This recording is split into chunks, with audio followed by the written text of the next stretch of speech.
Ah, hindi na nag-aagaw buhay yung kausap ko. Kung mahilig ka sa kape, mahilig ka sa seafood, favorite mo yan, o kaya naninigarilyo ka, I'm sure mabaho hininga mo. Kahit magsipilyo ka, mabaho hininga mo, oo. Hindi mabaho? Sos! Di nga. Char, hindi ko sinasaktan yung damdamin mo, ha? Umamin ka na kasi, ha?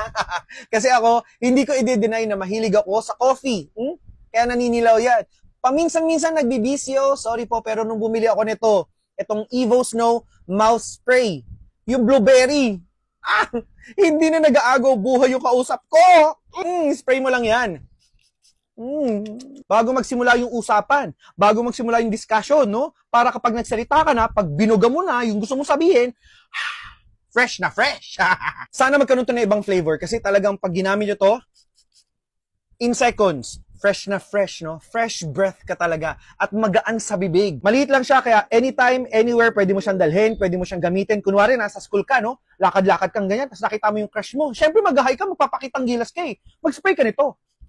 Pagka-spray mo, pagkasabi mo, hi, maamoy ng crush mo yan. Plus points yun sa'yo. Useful din to sa work kasi ganito yan. Kunwari, nasa work ka, magpe-present ka, naka-close door meeting kayo, oo, kasama supervisor, manager, yung head. Kapag nagsalita ka, kapag nakakasulasok yung amoy ng bunganga mo, madedecline ka sa ipapa-approve mo, pero pag gumamit ka nito, sure na sure, i-approve yan.